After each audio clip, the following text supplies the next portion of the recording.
We had a great retreat this past week,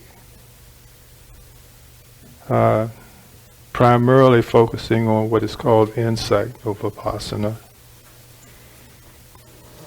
learning to develop the ability and the skill to see things as they are, not how we want them to be. And that is a good tool. Insight is a good tool, great tool to develop. But before any of that can be done, there needs to be a development, a deepening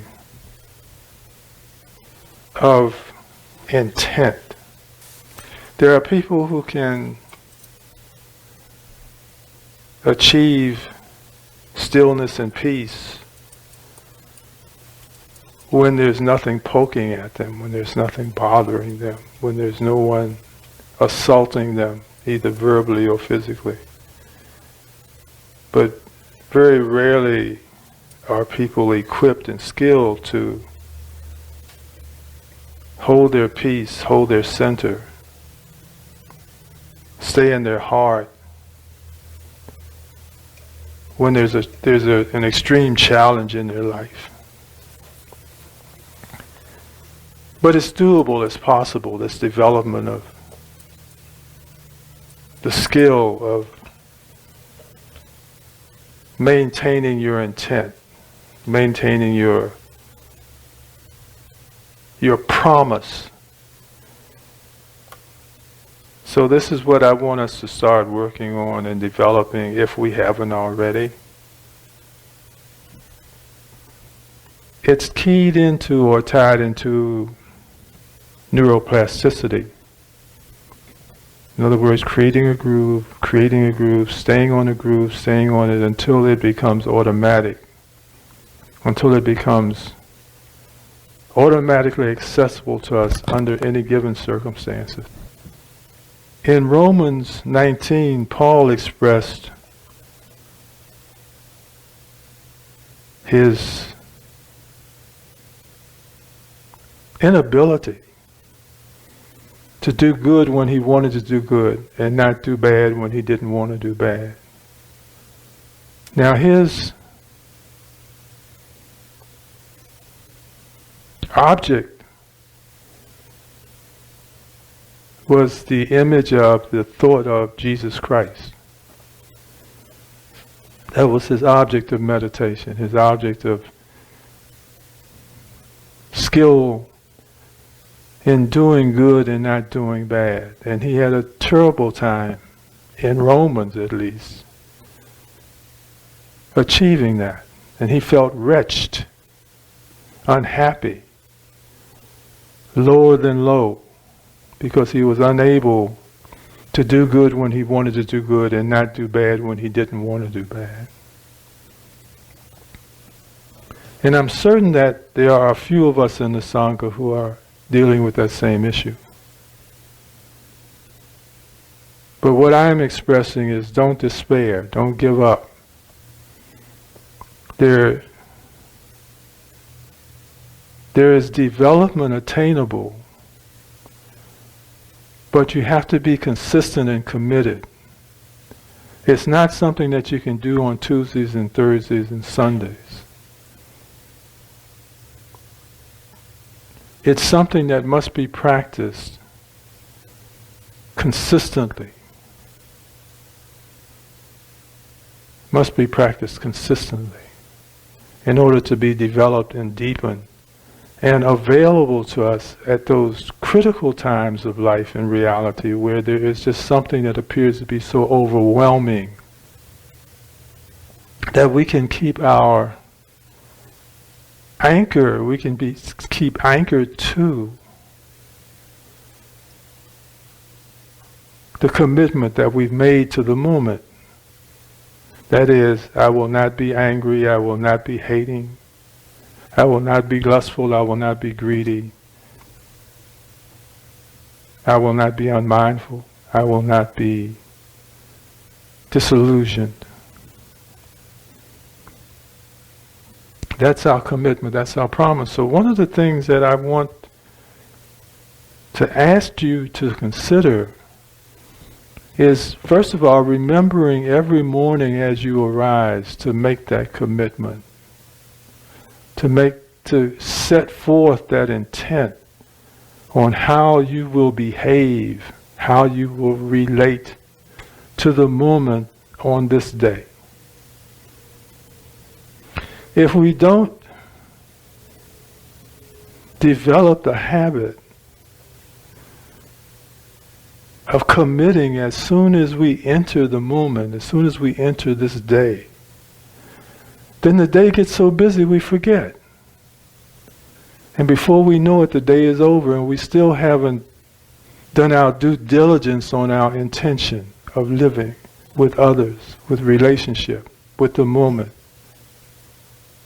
It's about dealing with distracting thoughts, those thoughts that pull us away from our intention. Even when we remember in the morning to make that intention, to promise to live with the heart and from the heart all day. So living from the heart, promising to live from the heart, is not as easy, not as simple as lots of people perceive it to be. We think that if we evoke the sacred, evoke the loving, that it will automatically rescue us in time of need. And we're promised this a lot in different theologies and different wisdom paths, that if we evoke the sacred, it will somehow cloak us and protect us from the danger, the distraction. But when we do our work and understand the way the mind works, that it has nothing to do with flesh, everything orchestrates and everything emanates and everything is initiated from consciousness. And so therefore that's where our work lies, that's where our focus should be. That every day we work on strengthening our efforts in intention. Because this is what governs, this is what guides how we deal with the conditions of reality. Because it's not about the conditions, it's about how we relate to and respond to the conditions of reality.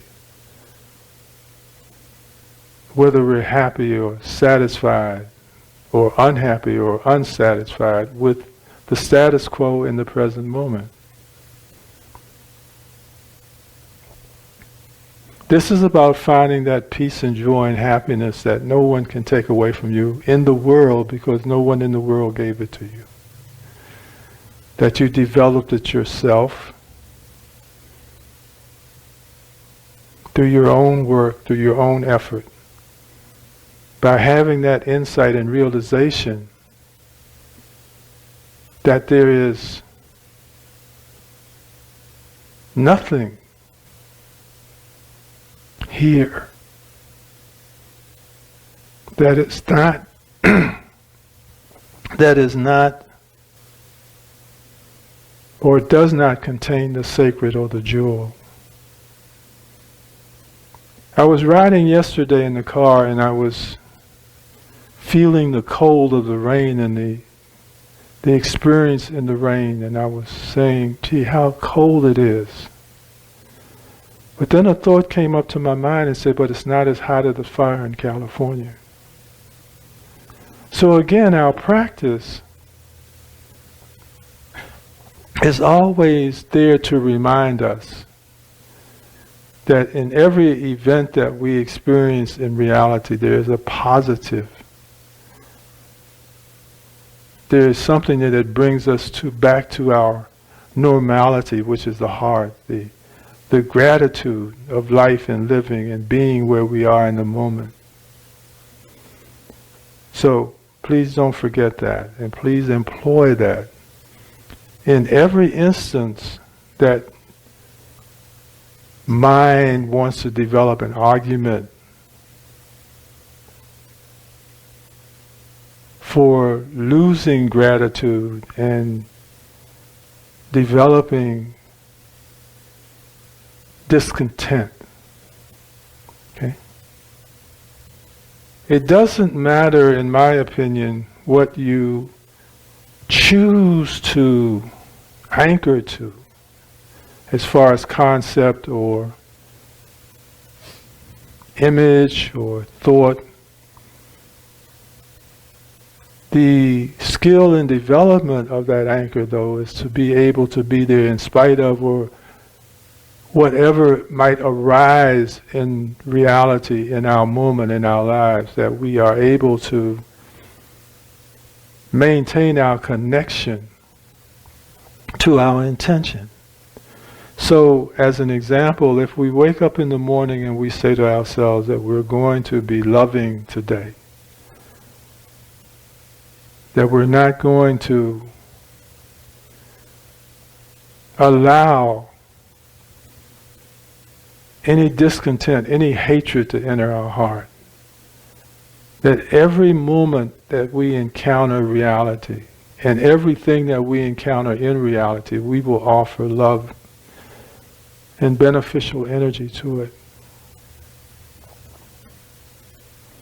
Then it is a reminder to us that when we stray, when we encounter that distracting thought about how dissatisfying this moment is to us, that we remind ourselves and immediately find something to be grateful for. Immediately. Because what happens if we don't, then first of all that indicates that we're not present. That we've already attached to the story and we're drifting away. So that whole thing about insight and vipassana and mindfulness is to be present and to be aware of how the characteristics of life, impermanence and so forth, non-self, erodes our happiness and our gratitude. And to bring ourselves back to the center, bring ourselves back to the heart. And this just keeps going on all day, all moments of consciousness. Staying with it, knowing when we're pulled away, coming back. And what this does is develops the muscle of intention, which then develops the muscle of the amygdala, that gland of fight and flight. It starts to reduce it so that we don't get caught up in the cultural and the tribal and the fear, because remember, fear has to be present in order to stimulate and initiate that gland in order to decide whether we're going to fight or whether we're going to run away. So there's this direct connection, observable connection, to things that are going on organically in the brain and thoughts and practices that we have from the heart and the spirit. Most of the studies that we've had or we've been shown on neuroplasticity and the effects of meditation on the brain and therefore on the mind and consciousness comes from studies that were done with monks and other meditators who had logged in at least 20,000 hours of meditation. But the current studies are showing that we do not need to accomplish that time frame of contemplation in order to witness and instill changes within our mind and spirit. But that we have to be committed to consistency. We can't just do it on Saturday and then feel like doing it on Wednesday and maybe we'll skip Thursday. The time is not important. Well, it is, but it's not critical in the sense that you have this place where if you do it less than this, you won't receive any benefit at all. Current studies show that if you put in 15 minutes a day, 15 minutes, that's it. Less than a lunch period, less than the time it takes to eat a bag of jujubes, that you can have and make positive effects on the mind, and that you can open up that connection between the organic brain and the heart, where you begin to inscribe on the function of the brain very positive inclinations, where you don't have to always be right on point and really alert to guarantee that your response to a situation, to the moment, is appropriate, but that it will begin to become automatic. And you will know that through your own self-evaluation, through your own practice of insight and vipassana. You will know by your own karma whether you are automatically leaning toward the wholesome in what you do and how you respond, because you will see what comes back at you. This is the gift of karma. Some people say this is the curse of karma.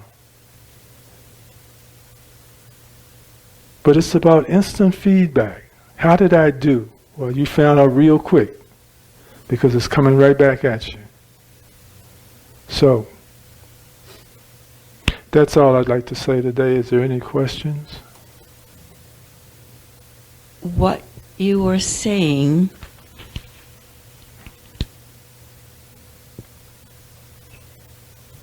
I once knew in my heart, in my brain, in that cognitive thing. What I'm interested now in is the physical pain of the aging body and the mind that wants to scream out, stop. And that is playing, excuse the word, with my mojo, with my balance, with my equanimity. What do you say to the physical pain? The suggestions are that we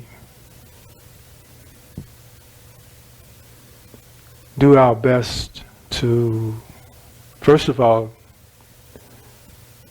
eliminate it if we can through procedures, through pharmaceutical therapies, to find a relief for the pain that we feel physically.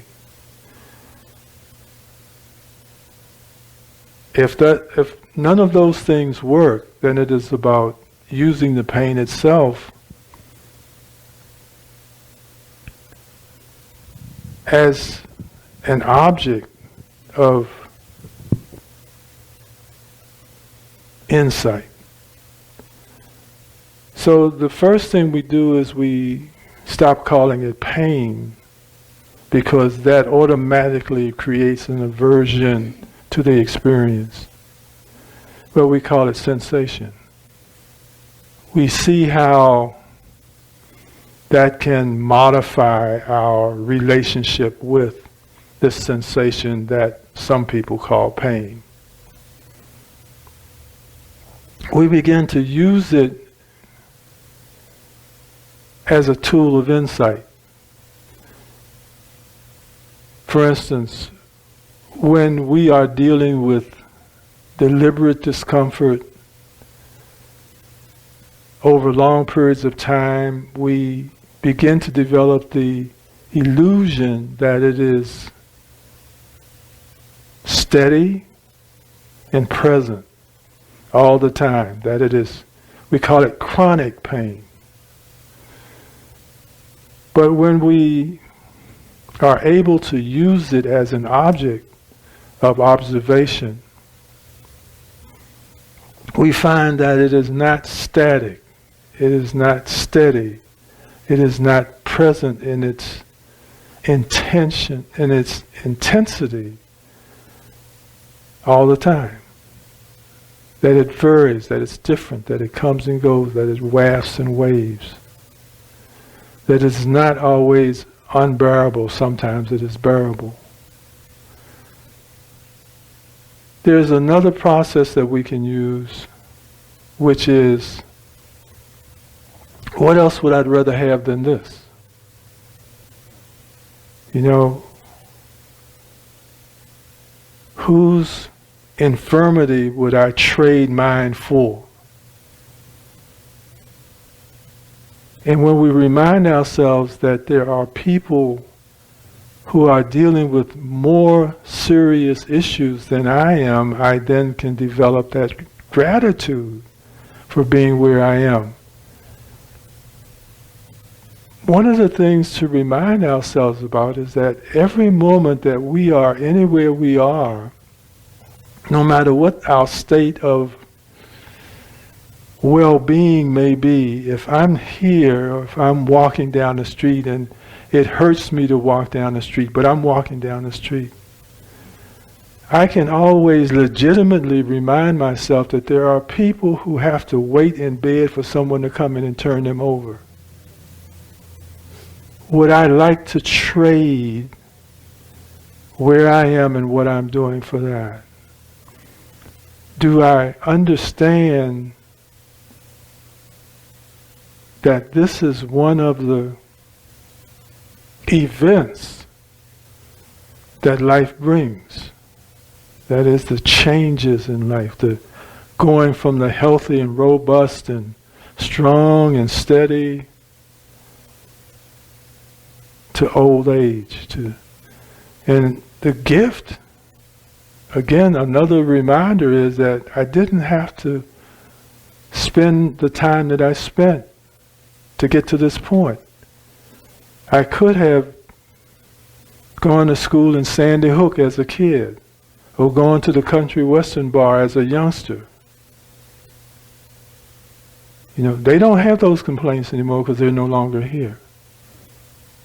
But I am here, and I am surrounded by love, and I have good friends, and I have support. I'm not alone. Why am I complaining? Why am I wanting it to be different? This is wonderful that I have all of these things. So I can put my mind there. So, for instance, in the Majjhima Nikaya, there's a sutta called the removal of distracting thoughts. Is it necessarily inferring that instead of thinking about this, I think about this? Is exactly what they're talking about. They're saying that when a thought comes in that makes me start to deal with my life and my presence in an unwholesome way, that I immediately think about a thought that makes me refer to or remind myself of the positives of life.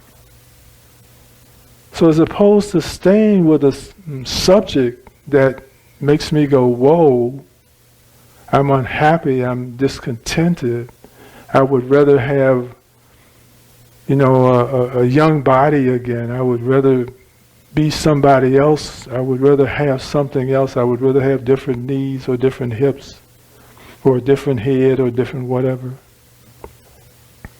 That I can immediately flip the script. I can start to think again about all of those different aspects of how other people are living, to put myself back on a state of wholesome thought.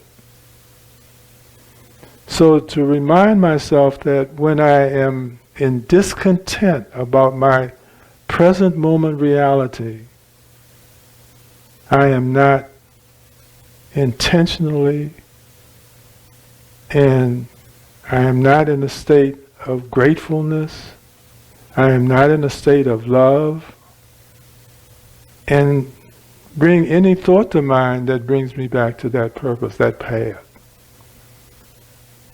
So, try some of those things. Try some of those things. Try referencing some of those things to see whether any of them works for you. Yes? I wanted to share a poem by Rumi, and then I guess I'll talk about my own experience, because I don't experience physical pain, but I sure have experienced mental pain my entire life, mental health issues, and there was a flare-up recently. So it's called The Guest House. This being human is a guest house. Every morning, a new arrival. A joy, a depression, a meanness, some momentary awareness comes as an unexpected visitor. Welcome and entertain them all, even if they're a crowd of sorrows who violently sweep your house empty of its furniture. Still, treat each guest honorably. He may be clearing you out for some new delight. The dark thought, the shame, the malice, meet them at the door laughing and invite them in. Be grateful for whoever comes, because each has been sent as a guide from beyond. And that really touched me, because the flare-up mentally was a sign that I wasn't attending to a specific practice. So the core of my suffering is self-criticism and self-hatred that I've had since a very young child. And it flared up with a family member that reminded me of all that. And I realized how the metta practice has been absent from my day-to-day very recently. And I used to even do mirror work, morning and night, to remind myself that I'm worthy and valuable and so forth. Well, that drifted away. And there were little signs, and symbols showing me that I needed to get back on that path, but I guess I needed a 2x4 across the face to remind me that. So I want to welcome even the challenges or discomfort or discontentment, because it's showing me exactly what I need to focus on. So, thank you. I wanted to ask, how do you recommend for the new meditator to let go of the mind, or ease into a meditation? It seems like we're raised letting our mind run free, and that's what we're used to. So it's almost like meditating is stopping that mindset, that revolution that's just spinning on its axis endlessly. So how do we allow ourselves to just not pay attention to those thoughts, because they become a habit, like you said? And I know that over time, during the course of meditation, we establish the neuroplasticity, we recreate new brain patterns, so that way it's easier. But for some people, it seems like that first step is the hardest. For example, my mom, she tells me every time I meditate, I just can't. I end up falling asleep. I think of this and that, and it's impossible for me. And I tell her, well, it takes time, but what would be a way to ease into that, and how would you answer that? Well, the first thing we need to do is we find a functional exercise in meditation that addresses the contaminants and the defilements that we carry around inside our own minds. So it's not just picking up any tool, a shovel, when we really need a hammer. But it is about, first of all, saying, what are my challenges with life? What am I challenged with? And then start to pick the exercises that develop and strengthen the wholesome side of those things. Right? So the first thing you have to do is to just reflect on what it is that you do in your life that you don't want to do anymore, that you find egregious, that you find not useful anymore, like anger maybe, or that don't work for you anymore. And so then there are exercises, there are procedures that address those unwholesome qualities that you discover within your own consciousness. So to start with then, it's just about sitting down and watching the mind. Not your mind, but the mind. Writing down, listing what you find, the contents of your mind. What are the positive things you find? What are the unwholesome things that you find? And that's the first step. And then when you achieve that, and again, set an intention. Say, I'm going to sit and watch my mind for 10 minutes, 15 minutes, 20 minutes, whatever it is that you feel comfortable working with. And then get yourself a timer, like an egg timer or a kitchen timer, so that you don't have to go, what time is it now? What time is it now? But just turn it to the time that you want to sit, and then just watch. See what bubbles up. And then at the end of your exercise, write down the things that you found. And do that for a week. You'll have some redundancies. Maybe you'll find that every day it's the same thing over and over again. I don't know. But at the end of the week, come back and talk to me, and then we'll discuss an exercise, a meditation exercise that addresses those specific things. Right? Okay. Thank you. Let's start working on strengthening intention. So, again, it starts out by saying, what kind of person do I want to be? A person filled with gratitude, a person filled with love, a person filled with kindness. And then you develop the generic exercise of concentration or samadhi. Just attaching yourself to the breath. Later on you can be specific, but right now it's about developing or energizing the intention itself. The ability to stay connected to what you want to stay connected to. Whatever that might be. Love, kindness, generosity. But right now you're working on the ability to stay connected to what you want to connect to and not be jostled from that. And so that's something as simple as just connecting with the breath. Just when you lose it, when you find yourself in a story, as the instructions go, just come back to the breath again. Lose it, come back to the breath again. It's not any judgment on how many times you lost it, how many times you had to come back, because all of those things benefit you. The more you leave and come back, the better you get at coming back. And one of the questions are, why is it that when I make an intention to be loving today, I'm not? And again, we can always remember the instant that we got angry. Why is it that I didn't right then and there when I realized that I was angry say, I don't want to be angry. I'm sorry. That's not what I want to do today. I don't want to fight today.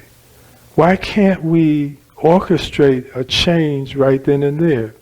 Why is it that we get so caught up in our drama that we let it play all the way to the end before we say, I'm sorry, I didn't mean to say that.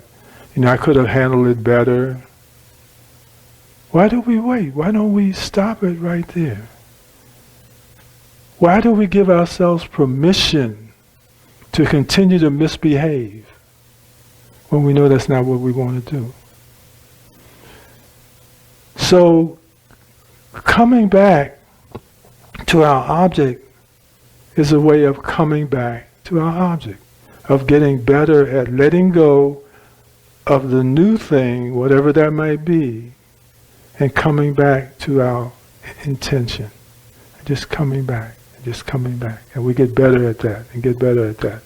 And then we find that eventually in our experiences, in our real-time experiences, we will be able to remind ourselves in the midst of some drama that we have no intention of doing that and no intention of being that kind of person and treating someone else that way. And we stop and we apologize. Now that doesn't mean the other person is going to accept it. That doesn't mean the other person is going to love you more or hug you or, it doesn't mean that they're going to forgive you. But that's not why you're doing it. You're doing it to make yourself more wholesome and a better citizen of the world. Has nothing to do with the other guy. Okay. So, everybody ready?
during this coming week and all of the weeks after that, always give yourself space to reflect before you speak. In the exercise that we do on Thursdays with Insight,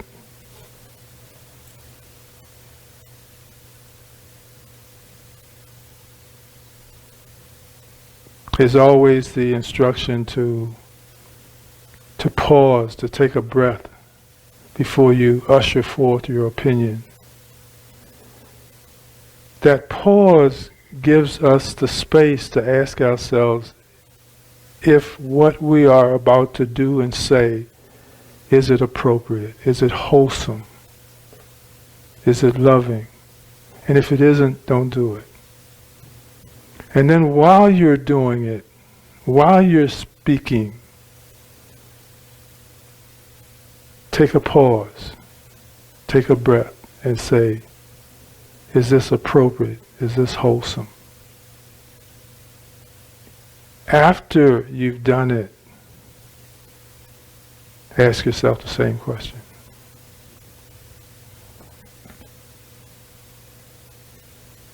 It gives you that time to look at what it is you're creating, what it is you're mandating for reality, and do that self-evaluation. And you can work it any way you want to, but the point is to take that space, take that breath, and say, is this wholesome? Is this loving? Is this appropriate? And if it isn't, stop it.